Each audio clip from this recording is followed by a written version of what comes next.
Trucker of the Sky, Christopher Daniels, Frankie Zay, collectively known as SoCal Uncensored or SCU! This is Catch, Hook, and Shoot, the worst podcast I've ever been on.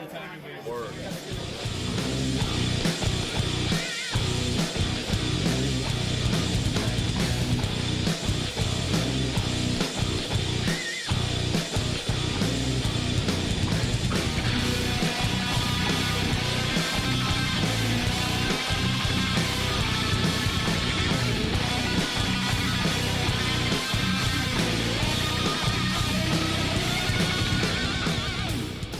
Hey, what's going on, everybody? Welcome to Catch, Hook, and Shoot, the best podcast you never heard of. My name's Tom. I am your host. Today is Sunday, June 13th, 2021, and we're back after a couple of weeks off, and the Warrior Wrestling Stadium Series Night 1 last week. Hope everybody enjoyed that show, and I want to thank everybody who tuned in, who's checked it out, and who's,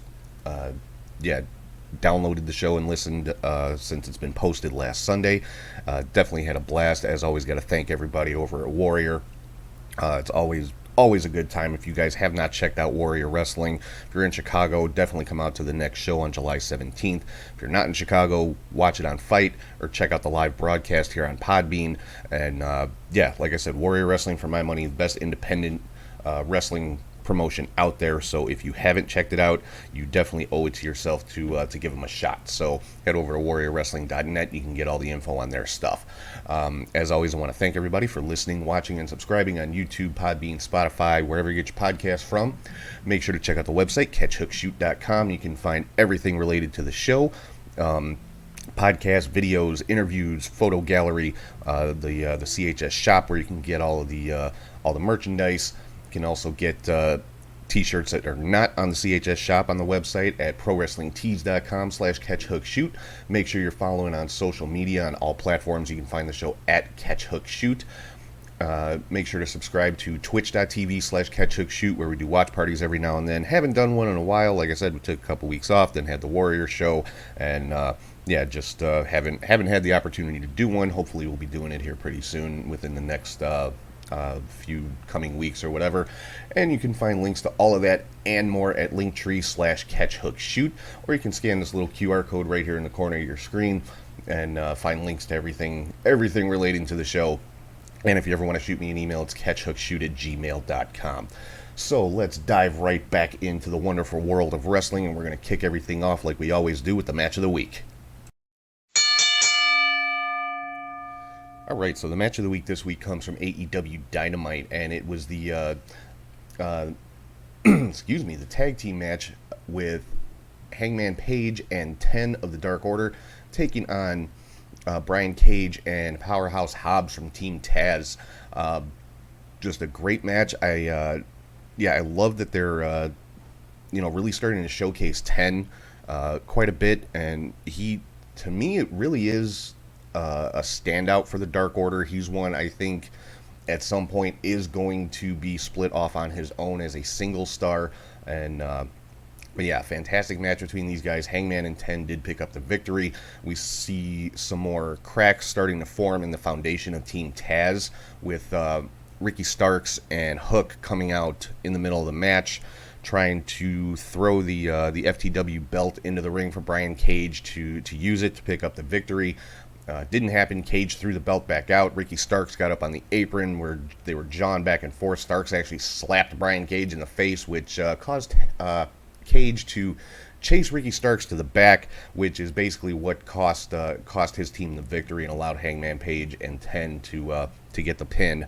So yeah, if you have not checked this one out yet, definitely go back and give it a look. It's from AEW Dynamite this past Friday, as a matter of fact. It was not on Wednesday this week. But Hangman Page and 10 versus Brian Cage and Powerhouse Hobbs. So let's keep rolling right along with my top 3 highlights of the week, and that is called the 3 count. So first up on the 3 count this week, and I'm still hesitant to say his name, but Frank the freaking Clown landed a helicopter on the field in the end zone at Warrior Wrestling last week. If you didn't see the show, if you like, again, if you're not familiar with Warrior, you haven't seen the show, you haven't listened to the broadcast that we do here for CHS. Frank the Clown, kind of the bane of the existence of the Warrior CEO Steve Tortorello, and Frank was banned from this event. And of course, he showed up right at the beginning of the show, showed up in the ring, got with a microphone and everything. Security literally carried him out of the stadium. Then about midway through the show, came back, bought a ticket, sat himself down at ringside, right in front of our table, as a matter of fact, completely obstructed our view of the ring. And, again, security picked him and his chair up and carried him out of the stadium. And then, right before the main event, Steve Tortorello is on the house mic talking about matches coming up for the next show on July 17th.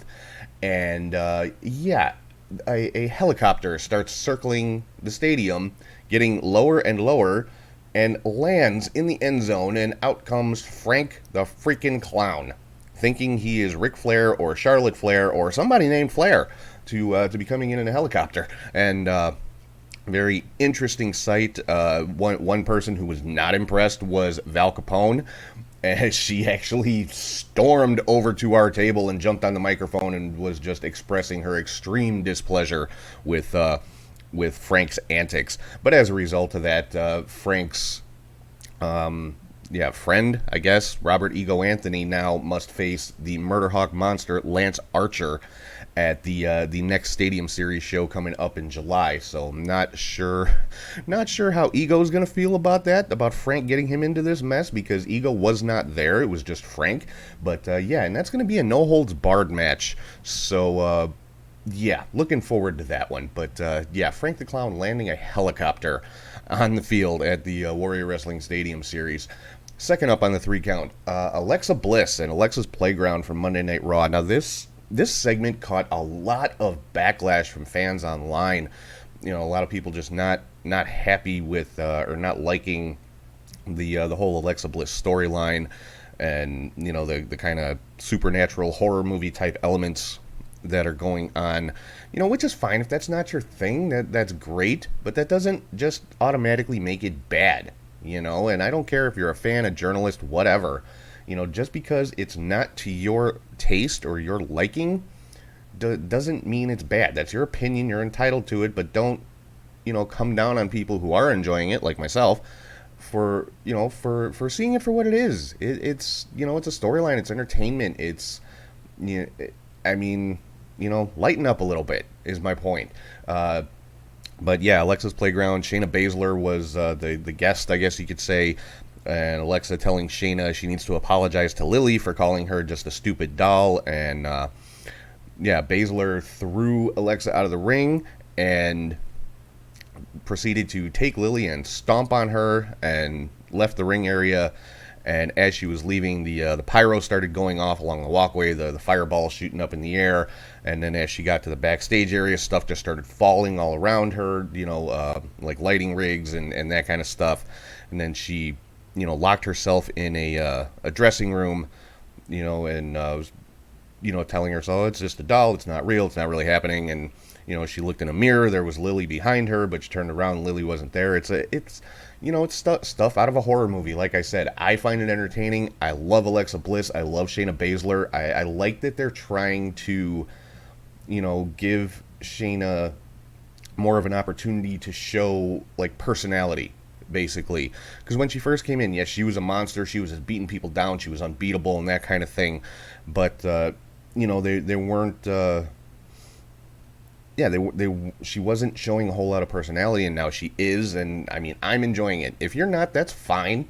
You're, like I said, everybody's entitled to their opinion, but don't come down on other people who are liking it. And I happen to be one of them. I think I like the whole Alexa storyline, so I'm interested to see where it's going to go, and I'm glad they're finally getting Alexa back into the mix as far as hopefully in the ring wrestling.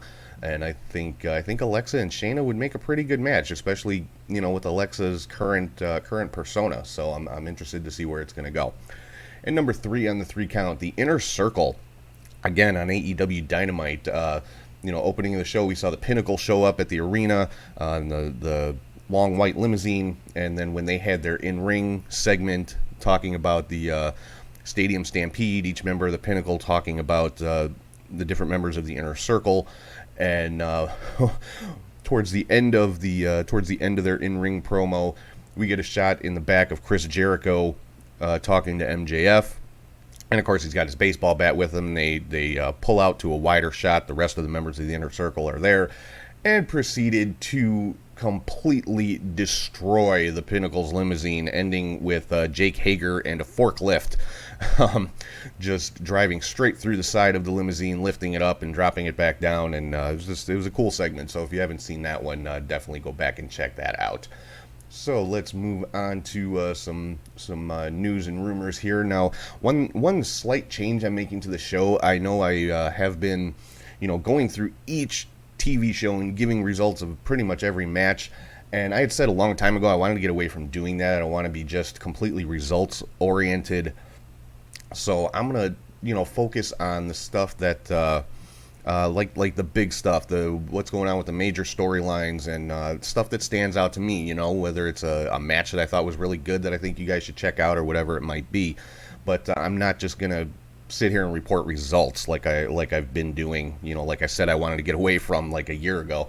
But so let's start off with WWE.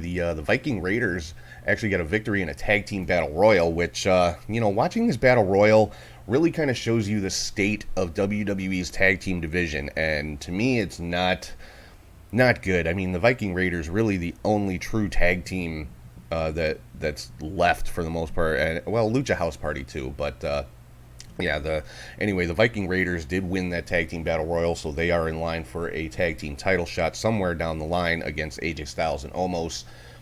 We had the contract signing between Lashley and Drew McIntyre, and that match is going to take place inside Hell in a Cell coming up next week. And if Drew McIntyre loses, he cannot challenge Bobby Lashley for the WWE Championship again. So, not that he can never challenge for the title again, just not while Lashley has it. We found out Eva Marie is going to be re-debuting next week on Monday Night Raw. There's been some conflicting stuff out there. Is she going to be a manager? Is she going to be wrestling? Some of the dirt sheets were reporting she's just going to be managing somebody, but Eva herself has implied that she will be in the ring, and there's been another rumor that she's going to have like a bodyguard type person with her, and the rumor on that is that it's going to be Piper Niven from NXT UK, which I think would be it'd be pretty cool to see her brought over and put on Raw, because the women's division definitely could use a little bit of a boost in WWE on the main roster, so we'll have to see what happens with that. Like I said, she'll be re-debuting next week. NXT was all about building to Takeover in Your House, which is coming up later tonight. We actually saw a couple of backstage appearances from Doc Hendricks, which of course is Michael P.S. Hayes. That was his name, the name that he used when he was first brought into WWE as a backstage interviewer and pay-per-view host and things like that. So that was kind of cool to see Michael Hayes back in his Doc Hendricks persona. We also had a reveal from Ted DiBiase. The match for In Your House between LA Knight and Cameron Grimes is going to be a ladder match for the apparently reactivated $1 Million Championship. So that should be interesting. I mean, the match itself I'm sure is going to be great between those two guys, but now it's I'm assuming the $1 Million title is going to be a recognized title to some extent, so who knows. Saw an appearance on NXT from Poppy. She's the one who has made several appearances for NXT. She does Io Shirai's entrance music, and so she made an appearance, released her latest album live on the air on NXT, and we saw a segment backstage with her and Triple H and William Regal, where she, officially dropped her album. Dexter Lumis came up, gave her a drawing that he had made, and she, gave him a hug and everything. And as that was going on, Indy Hartwell, of course, came in and started crying and ran out because, her and Lumis are, I guess, still a thing. They're called Index. I don't know, but. And then after this, we saw Candice LeRae in the ring basically challenging Poppy because she's saying Poppy stole her spotlight and now she's hurt Indy's feelings with Dexter and things like that. And Poppy came out. She says, well, I'm not a wrestler, but I know someone who is. And we saw the return of Io Shirai, which was pretty cool. And yeah, like I said, it was all about the build to Takeover in your house, which I'll be getting into my preview here in a little while. And then, so moving on to NXT UK, we've got a new NXT UK Women's Champion in Meiko Satomura, defeated Kaylee Ray for that championship. And, you know, Kaylee Ray, to that point, the longest reigning champion in WWE in general. So, you know, very, very big deal there with Meiko Satomura picking up the victory. Moving on to SmackDown, the kind of, you know, constant thread throughout the night on SmackDown was all about Roman Reigns and the Usos.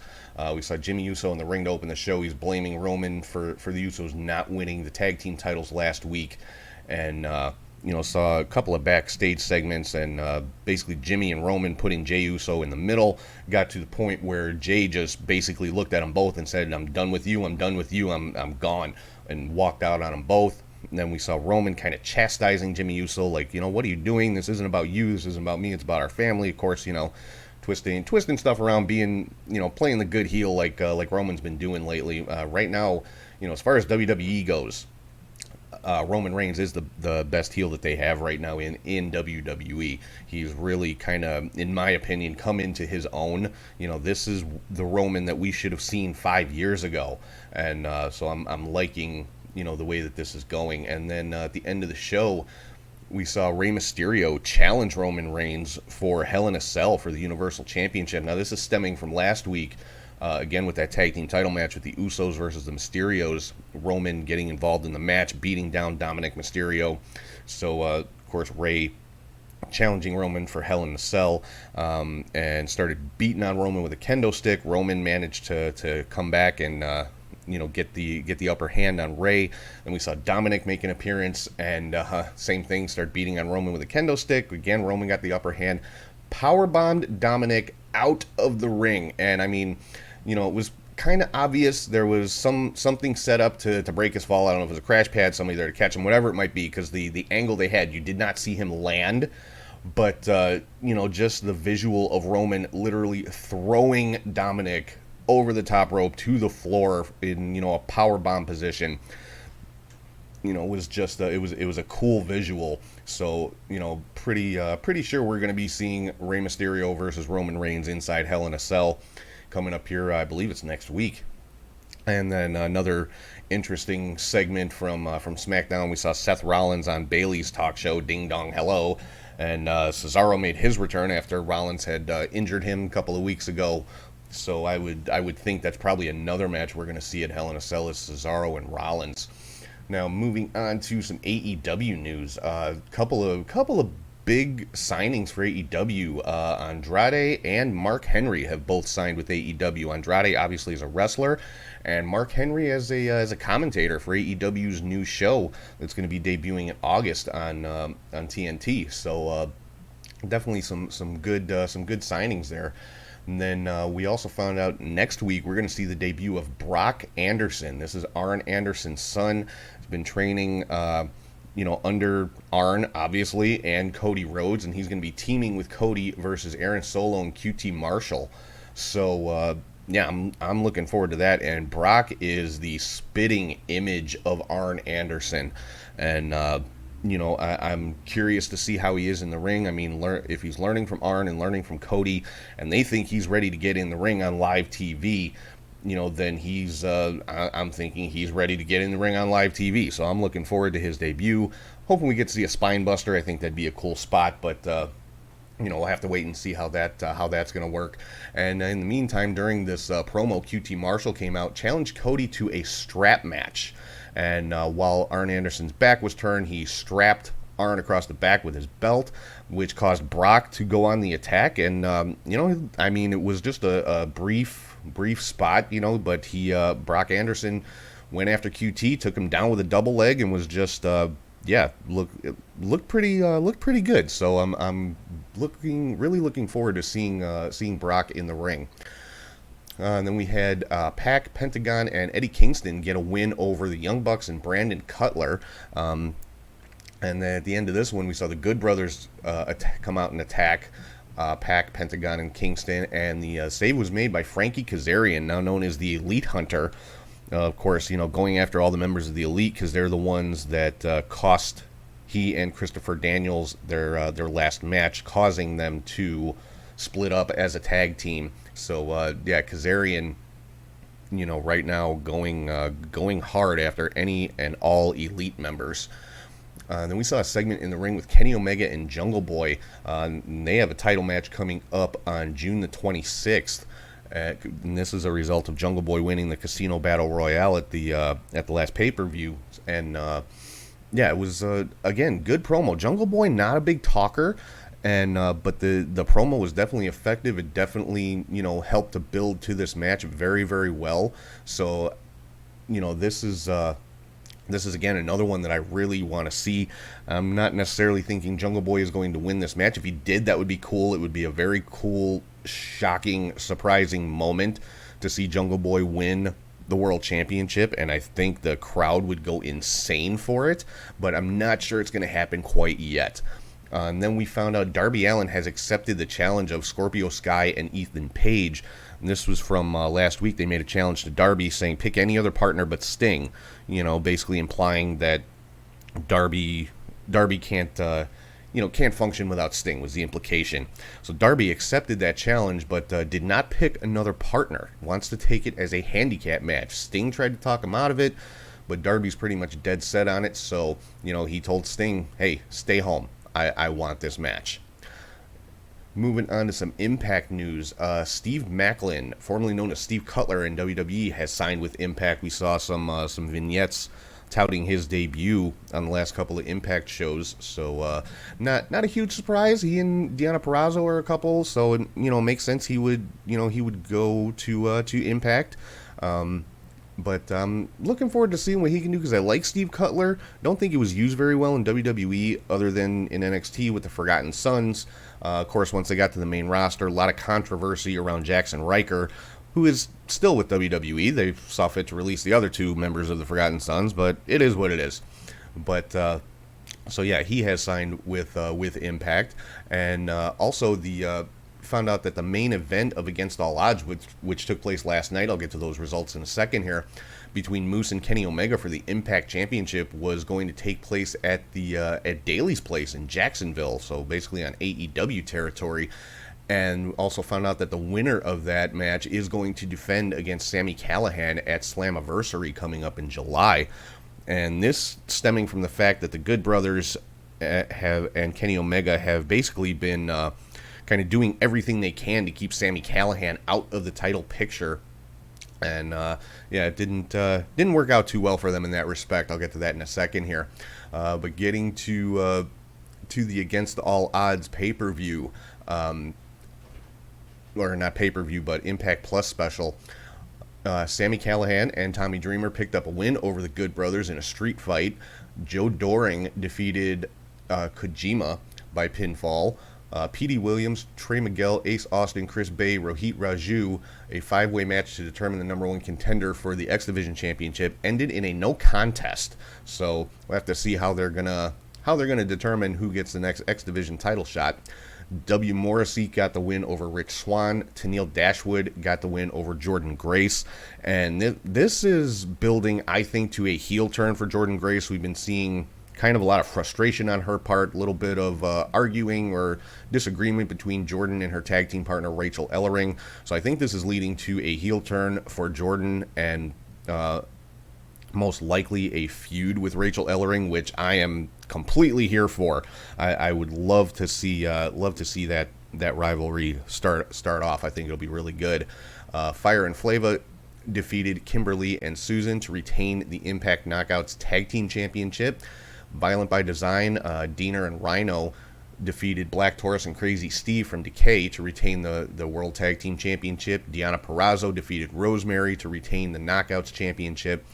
And Kenny Omega was victorious over Moose to retain the Impact World Championship. And this was the match that took place at Daly's Place in Jacksonville. And Omega, of course, had some help, this time from the Young Bucks. So the Young Bucks did appear on an Impact pay-per-view. Or an Impact Plus special. I keep calling it a pay-per-view. It was an Impact Plus special.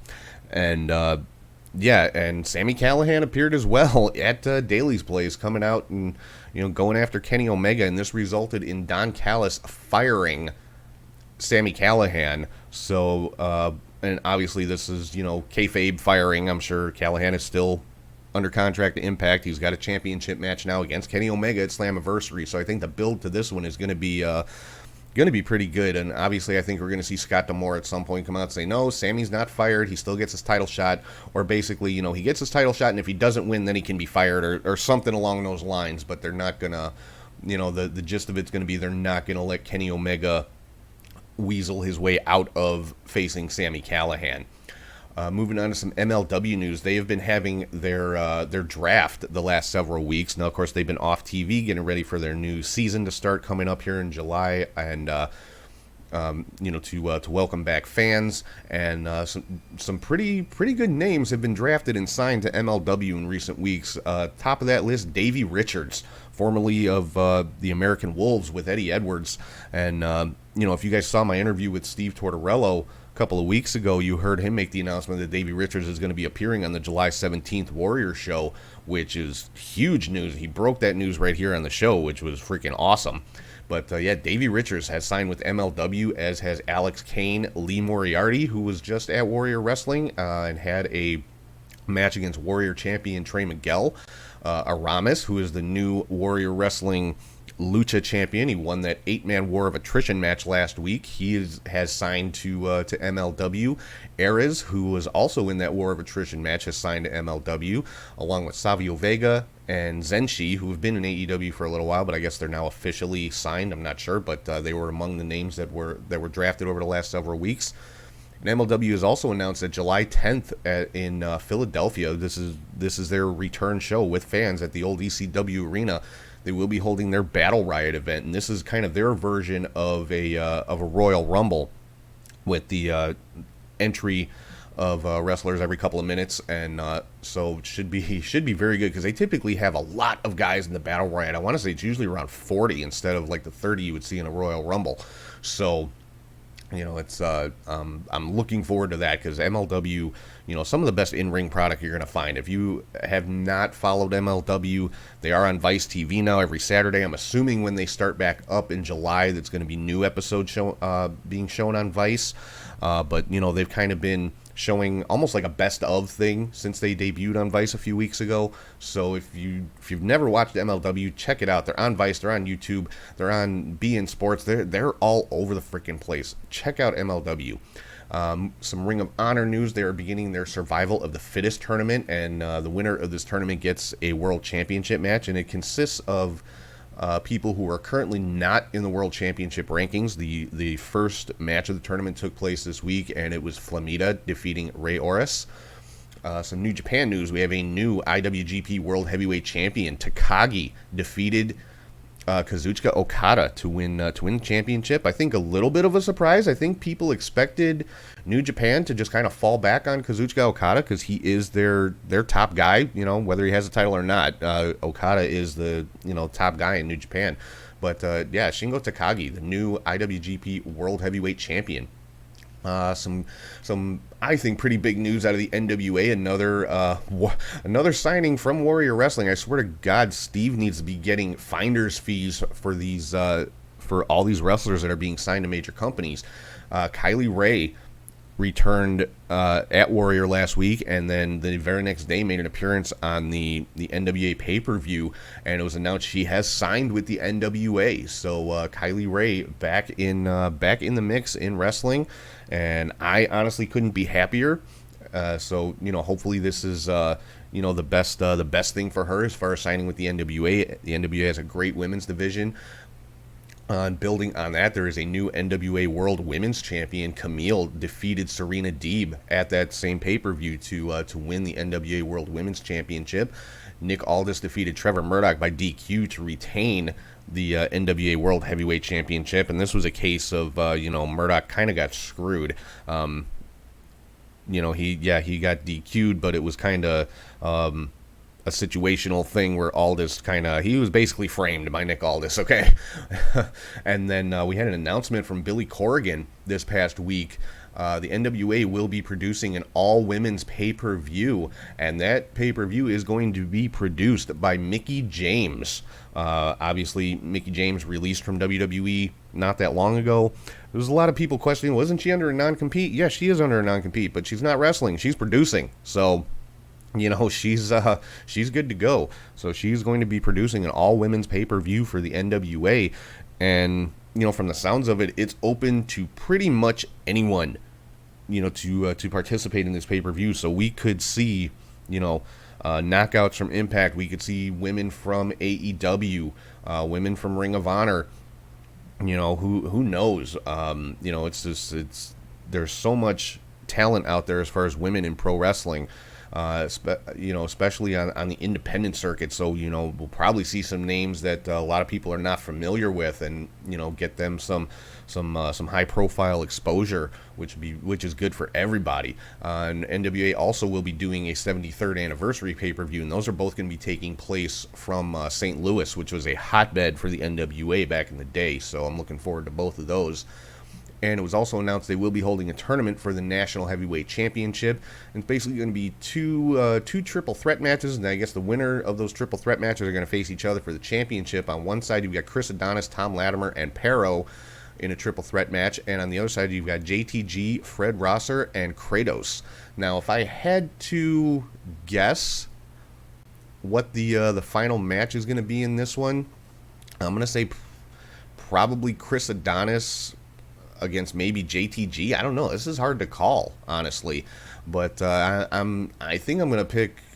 it's either going to be Chris Adonis or Tom Latimer, I think, to come out with the championship and bring it back to the Strictly Business faction with Nick Aldis and Camille. So I'm pretty sure it'll be one of those two.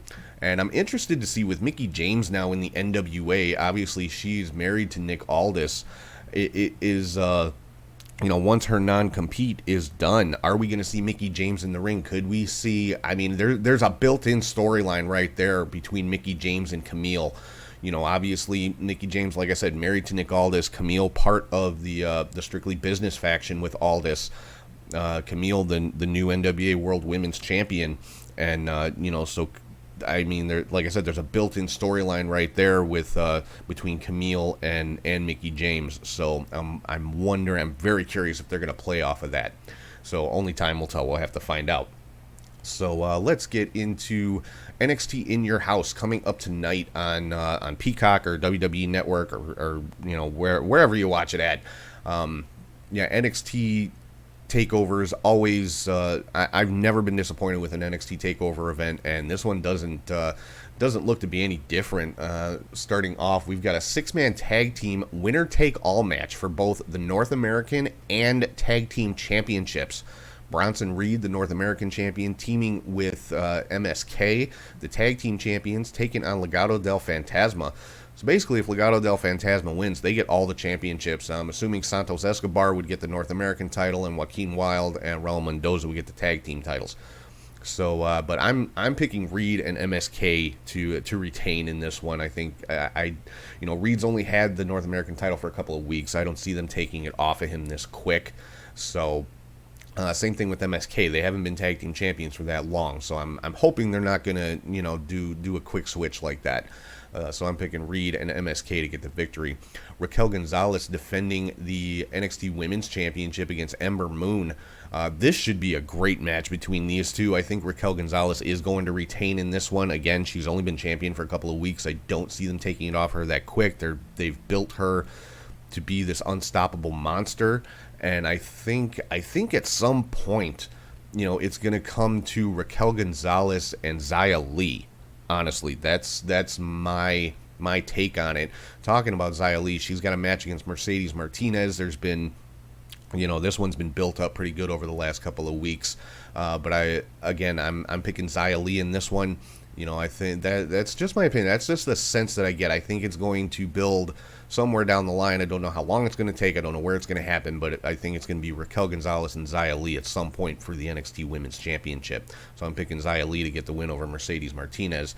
Then we've got LA Knight taking on Cameron Grimes in that ladder match for the $1 Million Championship.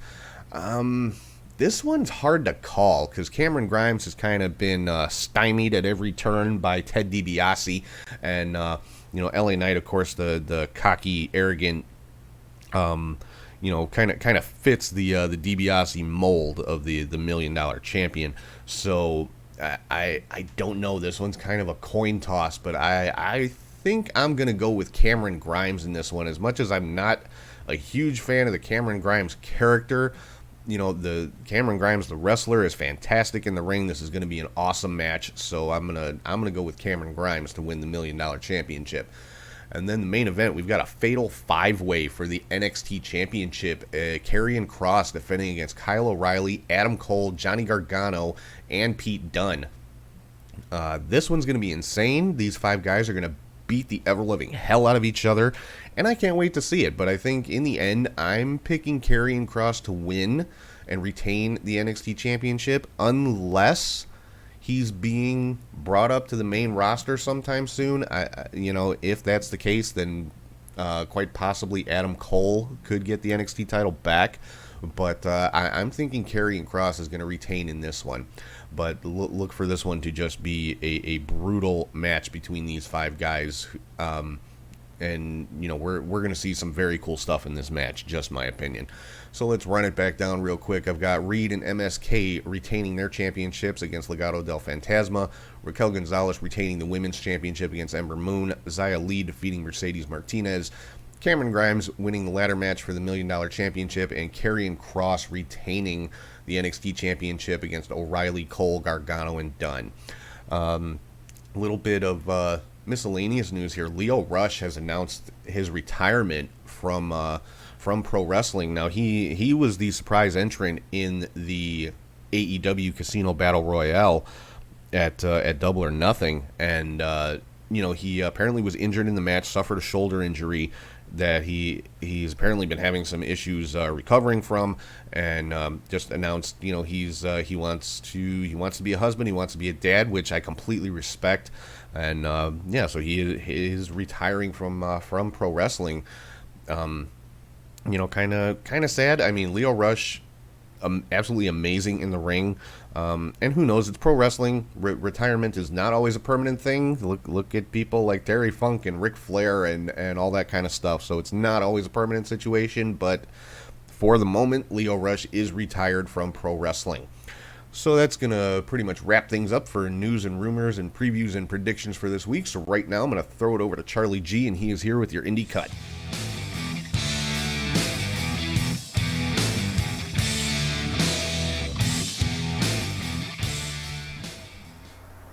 Thank you, Tom, and hey, the wrestling friends, I am back. I am Charlie G with this week's Limited Indie Cut. Before I explain why, I'd like to thank everyone at Warrior Wrestling for last week's show. It was another awesome experience, just be a small part of the show, but feeling so welcome nonetheless. From everyone starting with Principal Steve, Eric, Otto, Kirby, Val Capone, all the wrestlers and referees who said hello before the show, and for all the wrestlers being so gracious with their time during the VIP session, even in the heat. It was all very cool. Again, now as I said, it's a limited indie cut only because there is so much wrestling going on these days. I don't want to feel burned out again, so I will be cutting back on all of it, that I talk about, and go back to the roots of this cut, being what I watched. Names I knew and know, and some wrestlers to keep your eye out on. So, hope that is all right with all of you. So now let's begin with Thursday, June 3rd, and part of the show I talked about during Warrior Wrestling, Beyond Project Dolphin, from Beyond Wrestling, from Worcester, Mass.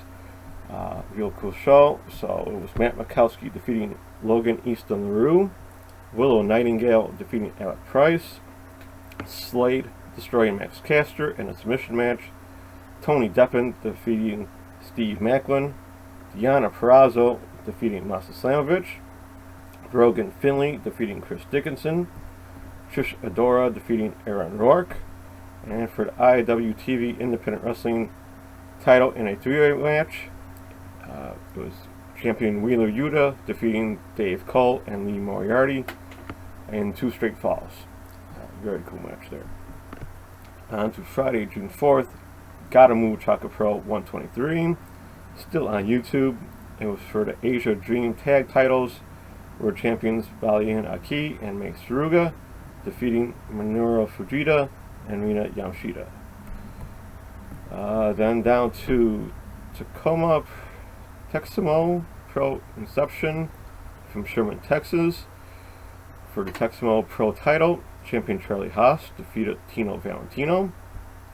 And for the Texamo Rose title, champion Promise Braxton defeated Miranda Gordy.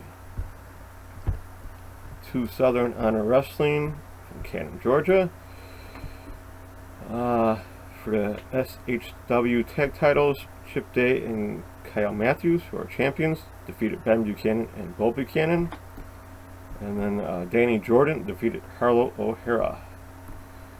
Then to Hybrid Roll of the Dice from Atlantic City, New Jersey.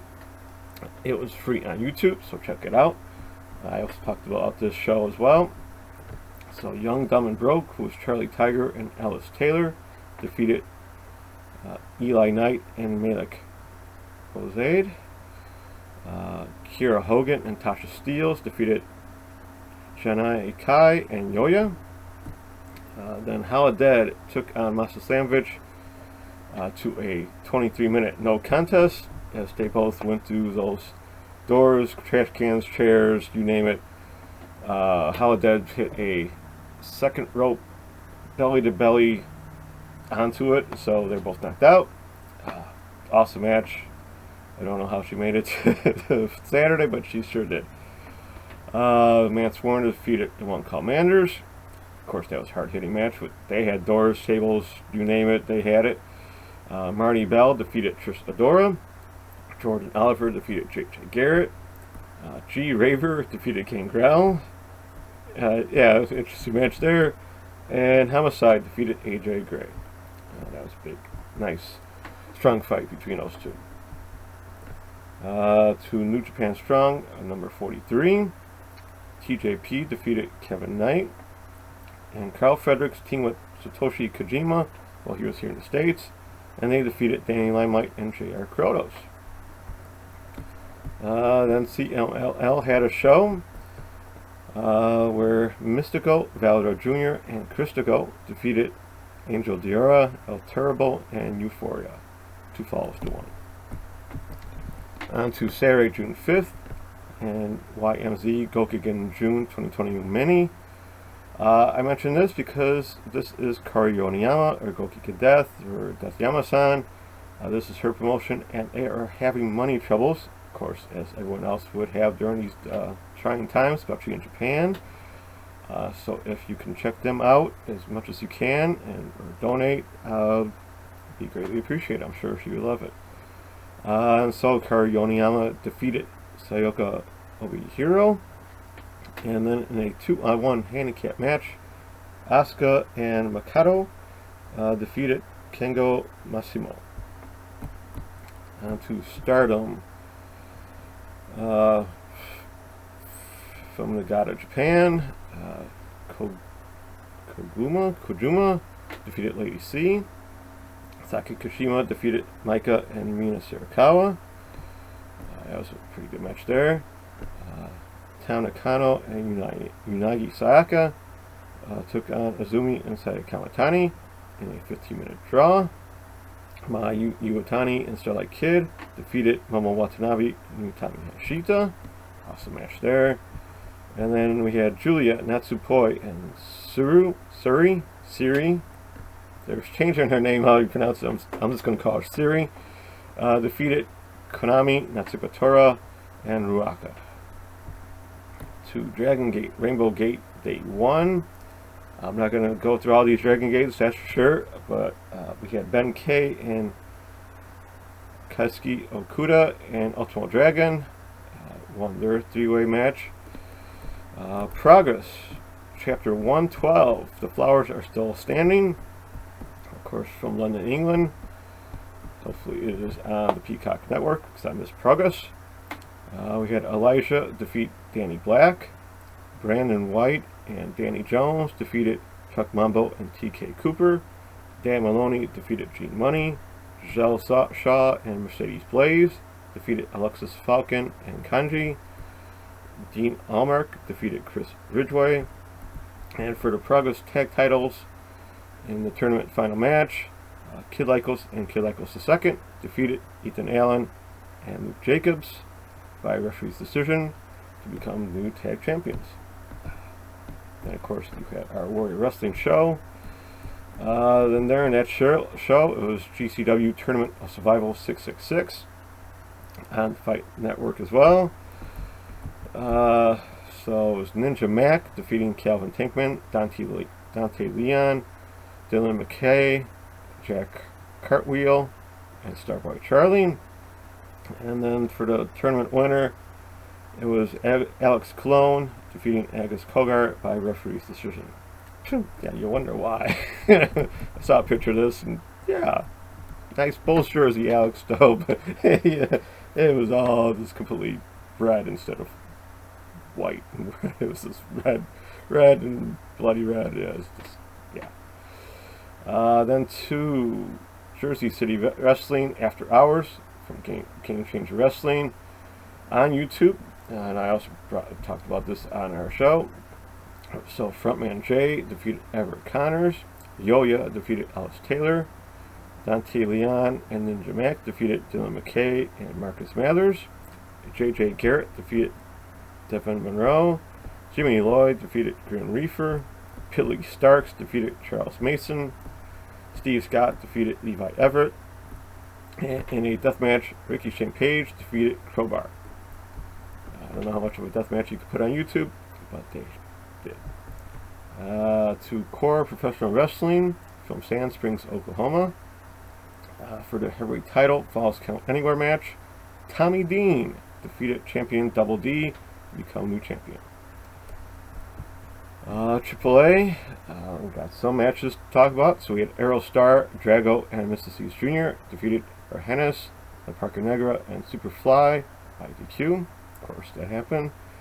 For AAA World Cruiserweight title, champion Laredo Kid, we all knew he was champion, defeated Latigo, who had Ariz in his corner. And then we had a tag match of Abismo Negro Jr. and El Tejano Jr. Defeat El Hijo del Vikingo and Atagan Jr. And that was an awesome match. Awesome three matches in that show. You know where to check that out. Quickly, it's going away soon. On to Sunday, June 6th. And we have 01 20th Anniversary Series New Century Creation, where Aja Kong defeated Hatsumi. Daisuke Sakamoto and Yuji Okabayashi defeated Daichi Hashimoto and Shinjiro Otani. And for the 01 World Heavyweight title, champion Masato Tanaka defeated Shima. I would kind of consider that, right? Then Stardom had a Hiroruku Ashi Broadcasting Stardom Celestial Broadcasting Memorial Show. Sorry if I destroyed that whole thing right there. But they had Momo Watanabe defeated Lady C. Koguma defeated Azumi and Ruaka. Mayu Iwatani and Starlight Kid defeated Julia and Natsupoi. That was a really good match there. Maika and Siri took on Saya Kamatani, and you had Tommy Hashita to another 15-minute draw. And then Konami, Natsuka Tora, and Saki Kashima defeated Mina Sirikawa, Tam Nakano, and Unagi Sayaka. And of course, they challenged for the six-person tag titles there. To Marvelous, we had Mika Iwata defeated Rin Katakura. A little surprise there. And then at a Just Tap Out girls show, Minoru Suzuki back at wrestling. Hopefully he's back healthy, of course. Defeated Tomoka Unaba. Then on to Cyber Fight Festival 2021. This was an awesome 6-hour show. Yeah, hopefully they can cut this down maybe to 2 days instead of 1 6-hour broadcast, but they had a nice crowd. Awesome matches. If you knew everyone that was going on, if you didn't know everyone, just it was still awesome to see. Pre-show 10-person tag. Miuri Miyumi, Suzumi, Ushu Endo, Uno Neko, and Moko Miyamoto defeated Kaya Terabami, Hiro Kiru, Naokakuda, Pam Harajuku, and Raku. That was a great match to start the show, and it was the pre-show match. Yeah, so then there was a pre-show delayed entry battle royal, and Antonio Honda won that. Yeah, that was just a little, yeah, it's Antonio Honda, people, it's a little goofy. Then in a 3-way tag, Hyper Masao, Soka Nakajima defeated Miyu Watanabe, Rika Tatsumi, along with Nadaka Tenma and Yuki Aino. Maki Ito, Marika Kobashi, and Yuki Kamafuku defeated Hikari Noa, Mizuki, and Yuki Arai. In other 6-person tag, Daisuke Sasaki, Soma Takao, and Tetsuya Endo defeated Mao, Suma Katsumata, and Chris Brooks. I enjoyed that match. So all these others. And then tag match of Kansuki Takashita and Yuki Ino defeated Kota Kiyomiya and Yoshiki Inamura. For the Princess of Princess title, champion Mayu Yamashita defeated Yuka Sakazaki. Check out that match if you can. For the KOD Openweight title, champion Jun Akiyama defeated Hiroshima, pretty much by chokeout. And then for the GHC Heavyweight title, Nomichi Marufuji defeated champion Kenji Muto. Real cool match there. Then also on Sunday, NWA When Our Shadows Fall pay-per-view which took place. Real cool show. Colby Carino was actually on their dark match, so that's cool to see there. Hopefully he sticks with NWA since he's really not on a lot of other companies at the moment. Yes, Kylie Ray and Taryn Terrell defeated Melina and Thunder Rosa in a little underhanded way by Kylie Ray, but still cool to see. And congrats to her signing on that contract. Hopefully there is more to come with her. Then on to New Texas Pro Wrestling, Pro Miami, Independent TV, where the New Texas Pro Women's title is on the line, and Roxy defeated champion Rochelle Rose to become the champion. Chris Bay defeated Gino Medina. Masa Slamovich made it down to Texas to defeat Sky Blue, so that's where Sky was. Wish she would be at Warrior Wrestling one night, but hopefully that will come soon. For the New Texas Pro Lone Star title, champion Max Heights defeated Fuego del Sol.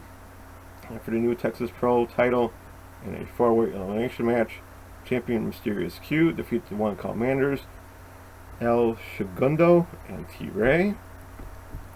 Gotta love those names. Then on to Game Changer Wrestling, Zombie Walk. That was on during the NWA show, so I did not see all these matches. So we had Tony Deppen defeated Jack Cartwheel, AJ Gray defeated Calvin Tankman, Ninja Mac defeated Lucky 13, the One Call Manners and Mance Warner with Levi Everett defeated Alley Cat, Effie, and Everett Connors. In a 6-way scramble match, Grim Reaper defeated Action Andretti, Devin Monroe, Dylan McKay, Kevin Giza, and Marcus Mathers. Chris Dickinson defeated Starlight Charlie. A really good match there. Jordan Oliver defeated Dante Leon. And then for the GCW World title, in a death match, Nick Gage was champion, took on Jimmy Lloyd. And that went to a no contest because of the interruption of Matt Cardona, of all people. More on that a little bit later. Then on to Galley Lucha Libre from Villa Park, Illinois. And for the Galley Tag Team titles, Ramis and Ariz defeated champions Golden Dragon and Gringo Loco to become the champion. So Ramis is now a double champion here in Illinois. And then Laredo Kid defeated Black Taurus. So I would have loved to see this match show because it was all the guys from our Warrior Wrestling Lucha Libre match, you know. So on to Monday, June 7th, and Tokyo Pro, that's PW 17. Yuki Aino defeated Powerrr Juku. New Japan Pro Wrestling Dominion, Osaka Joe Hall show. For IWGP Junior Heavyweight title, champion El Desperado defeated Yo. Kota Ibushi defeated Jeff Cobb. Really good match there. And then for the IWGP World Heavyweight title, Shingo Takagi defeated Kazuka Okada in a 36-minute really good match between those two. Shingo is your champion in Japan. On to Tuesday, June 8th, in New South Action Class number 39. Cabana Man Dan teamed with Shark Boy to defeat Two Fly Ty and Rolando Perez. Absolute Intense Wrestling, Go for Broke number 10 from Cleveland, Ohio. For the Absolute title and Intense title, champion Joshua Bishop defeated Colin Delaney. And then for the Mysterious Benefactors Banger 4-Way Elimination match, Wes Barkley defeated Derek Dillinger, PB Smooth, and Trey Lamar. So that's where Trey got to be, huh? Then CMLL put on 2 shows. No need to really get into those after all. On to Wednesday, June 9th, in All Japan Dynamite Series Day 1. For the All Japan World Junior Heavyweight title, Koji Iwamoto defeated champion Shima. And for the All Japan World Tag titles, Kento Miyahara and Yuma Oyagi, who are champions, defeated Kohyo Sato and Tsuji Ishikawa. To Thursday, June 10th, Tokyo Pro, that's NJPW 18, Hyper Sao defeated Raku. To GLEAT fan meeting in Sapporo, where Shima and Kaz Hayashi defeated Drew Parker and Kota Sekafuda. Masato Tanaka defeated Issei Onitsuka. And El Lindemann with T-Hawk defeated Somo Watanabe and Takano Ito. DDT started their King of DDT first round matches. So just 2 matches there. Jun Akiyama defeated Shuma Katsumata, and Tetsuya Endo defeated Chris Brooks. I'm not going to go through all those matches, so I will just say the winner when it happens. Ohio Valley Wrestling TV, L139 from Louisville, Kentucky. Tony Gunn defeated Garrison Creed. Facade took on William Lutz to a no contest. Adam Swayze and Rex defeated Brandon Tate and Brent Tate. And Danny Moe defeated Sierra. There was another IWRG show from Mexico where there was a 4-way 16-man tag match. Yeah, that had to be wild, and I'm glad I didn't call it. To Friday, June 11th, No Peace Underground, Effie's Fear the Gate Agenda. On IWTV, of course, we had Dark Sheik defeated Trish Adora, and Pharaoh defeated Effie. Then to the show I watched, and that was AAW Crush and Destroy from Marion Park, Illinois, on Fight TV from 115 Bourbon Street. I see them back there. We had Ace Austin, Hakeem Zane, and Madman Fulton defeated Dante Leon, Myron Reed, and Travis Titan. Davey Vega, the new attitude Davey Vega, I might say, with Sean E. Bravo in his corner, defeated Storm Grayson. Allison Kay defeated Allie Ketch, who was really Allie Cat, but she goes by Catch, with Johnny Bravo in her corner as well. Josh Alexander took on Matt Fitchett to a 20-minute draw. That was a really cool match there. And then for the AAW tag titles, Dion Roosman and Josiah, who are called Infamy, defeated the One Called Manners and Matthew Justice with a little help of Robin Steele to become new champions. I don't know why Manners and Matthew Justice got their tag titles taken away so quickly, but they did. And then we had Chaff defeated AJZ. Fred Yehai defeated Daniel Garcia. For the AAW Women's title, champion Chris Statlander, and that's see her back in action, defeated Hyan. And for the AEW heavyweight title, champion Mance Warner defeated Jake Something in a really brutal match between those two. Would you expect anything else, right? New Japan Strong, number 44. Taped, of course, because we had Leo Rush team with Rocky Romero to defeat Clark Connors and the DKC. And a little bit of a old school match. Fred Yehai and Wheeler Yuta defeated Jordan Clearwater and Mysterioso. So kind of nice to see them tag once again. And to earlier Saturday, June 12th, there was a Tenryu Project Survive the Revolution show where the Tenryu Project International Junior Heavyweight title was on the line, and Habu defeated Kengo to become new champion there.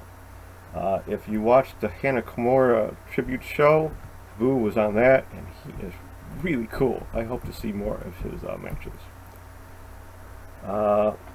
Then there was a tape-delayed Stardom show with the Road to Tokyo Dream Cinderella.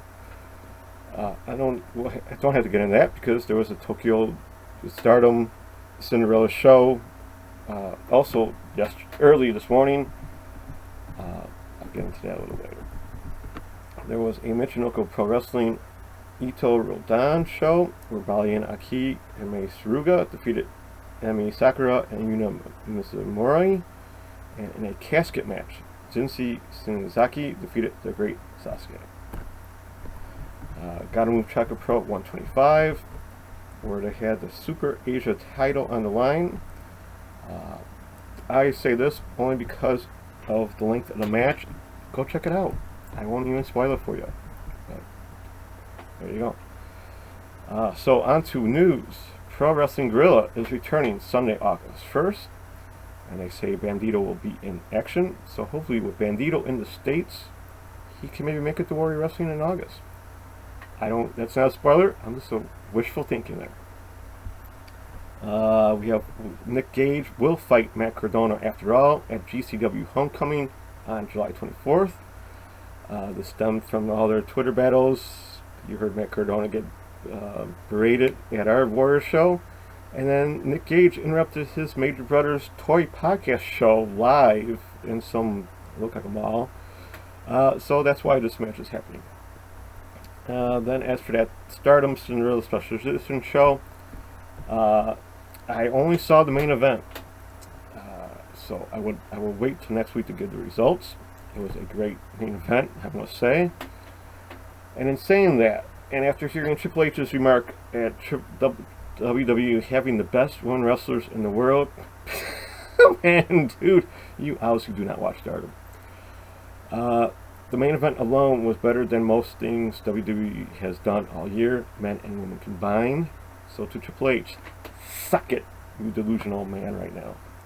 I know you got to put WWE over, but stop spreading lies, dude. You do not watch Stardom, and if you do watch them, keep them there. Do not tamper what they're doing, because you ruin them when they come here. I'm sorry, you do.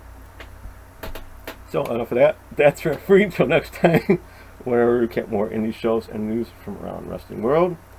Don't forget to check out those Twitch streams and YouTube channels for more wrestling action. I'd like to thank again my Twitch and Discord friends for letting me promote our Warrior Wrestling show. Hope it helps everyone in the long run. So with that, take care, keep safe, and be kind, everyone. Back to you. All right, thanks, Charlie. So let's keep rolling right along into the next segment here, where I get to play Armchair Promoter, and I am talking about the Fantasy Booker.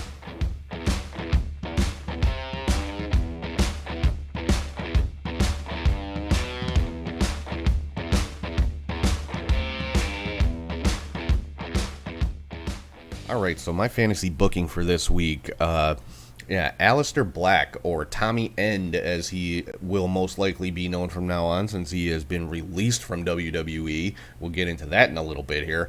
But Tommy End versus Lance Archer. Now, big size disparity between these guys, but I think their styles would work so well together in the ring, and again, this would be one of those cases they would just beat the hell out of each other. You've got Archer with all the big power moves, definitely would have the size and strength advantage, but then on the other side, Tommy End, he's going to have the just the advantage as far as speed. And yeah, I think they would complement each other so well, and this is a match that I think needs to happen. I mean, the rumors are out there that Tommy End will be signing with AEW once his non-compete is done. I hope that's true, because I think he would fit in so well in AEW. Yeah, that's my fantasy booker for this week. Tommy End versus Lance Archer. Tony Khan, book that match, please. Obviously, sometime in the next 4 months or so. But so let's get right into the last segment of the show here, where I talk about kind of a not so popular opinion typically, and that is called the weekly hot take.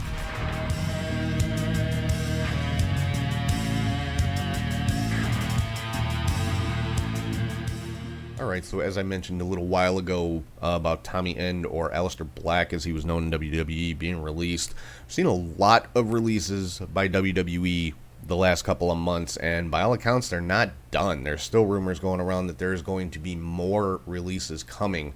Yeah, I mean, June 2nd we had Braun Strowman, which was insane to hear.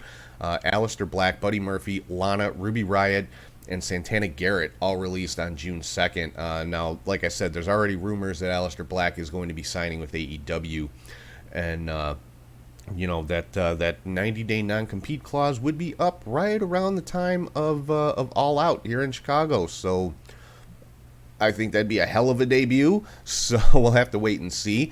And then back in April, we had the releases of Samoa Joe, Billy Kay, Peyton Royce, Mickie James, Chelsea Green, Tucker, Kalisto, Mojo Rawley, Bo Dallas, and Wesley Blake. And, again, just like Samoa Joe, very surprising. And his non-compete will be up, coming up here in July. So could we potentially see a return to Impact for Samoa Joe? Now, there has been a rumor started up just in the last few days that NXT wants Samoa Joe back, so I would assume specifically Triple H wants Samoa Joe back in NXT. And now, don't know if that would be as a wrestler, as a commentator, as a backstage person, a producer, a trainer, or what. But it wouldn't surprise me if that's the case. But I don't know. I think Joe was severely underutilized in WWE. He was great in NXT. He was used perfectly in NXT. When he got to the main roster, not so much. He did have some injury issues, but I think Joe still definitely has a couple more in-ring years left in him. So, we'll have to wait and see. I wouldn't mind seeing him back in Impact. I definitely wouldn't mind seeing him back in Ring of Honor. Some of the matches that could happen there would be outstanding. Again, AEW, he's got, a history with Taz. Could he be a part of Team Taz on either side, either with Team Taz or against Team Taz? But yeah, like I said, those 90-day non-competes will be coming up here pretty quickly in the next couple of weeks in mid-July. And then, like I already talked about, Mickie James now working as producer with the NWA. And I would assume once the non-compete is done, she will more than likely be getting back in the ring as well. Chelsea Green, wouldn't surprise me to see her pop back up in Impact. Obviously, her significant other, Matt Cardona, is there. So, have to wait and see what's going to happen with a lot of these releases. But yeah, probably the most high-profile ones: Braun Strowman, Aleister Black, Samoa Joe, and Mickie James. And of course, there's been rumors swirling about all of them, where they could be going next. Apparently, Mark Henry wants AEW to take a hard look at Braun Strowman and bringing him in. A lot of people are against this. I'm gonna, I'll give it a chance. Nobody's ever seen Braun Strowman outside of WWE. We've seen the WWE creation that is Braun Strowman. Don't know how he would fare in a different environment. So I'm definitely willing to give it a chance and see what he can do outside of WWE, where he's maybe allowed to, a little bit more freedom as far as, how he presents himself. So if AEW signs him, hey, I'll give it a shot. I'm not going to sit here and say, oh, I don't want to see him. No, hey, if there's an opportunity there for him and they want to give him a shot, I'll watch and see how it goes.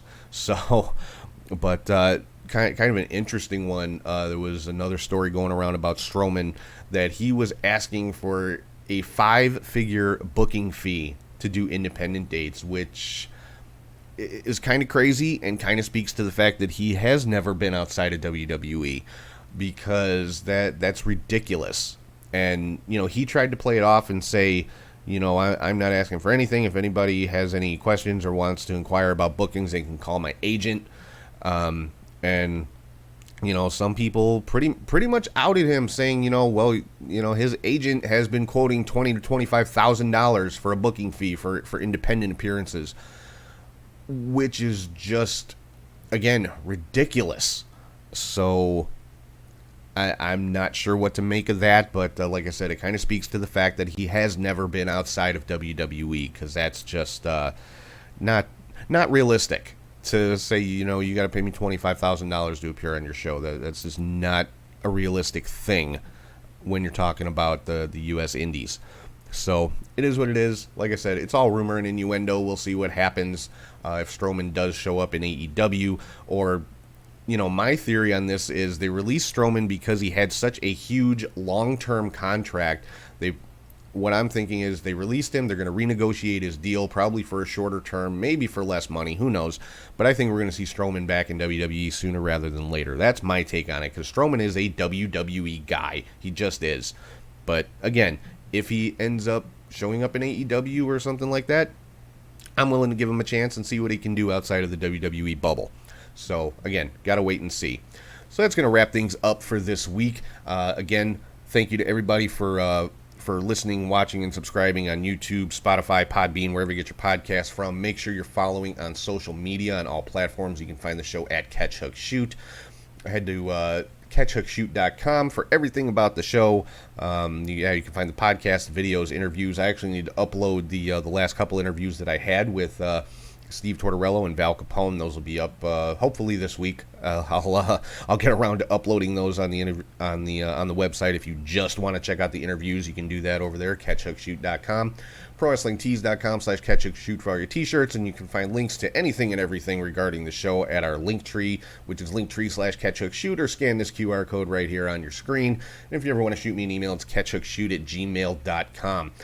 Coming up next week, I'm going to have my preview and predictions for Hell in the Cell. I'll have the results of NXT In Your House, plus all the news and rumors and all the goings-on in the world of pro wrestling. Like always, I want to thank everybody again for sticking with the show after we've been off for a couple of weeks. Very happy to be back. Just needed a little bit of a break. Stuff was getting kind of overwhelming, and having a little burnout. So just needed to step back for a couple of weeks. But now we're right back in it, and definitely glad to be back. So again, thank you to everybody for sticking with the show. I appreciate each and every person who supports us, who listens, who watches, and all that kind of fun stuff. So with that, I'm going to wrap this up and sign off for this week. Hope everybody has a great week. Enjoy In Your House and all the other great wrestling coming up this week, and I will talk to you guys soon.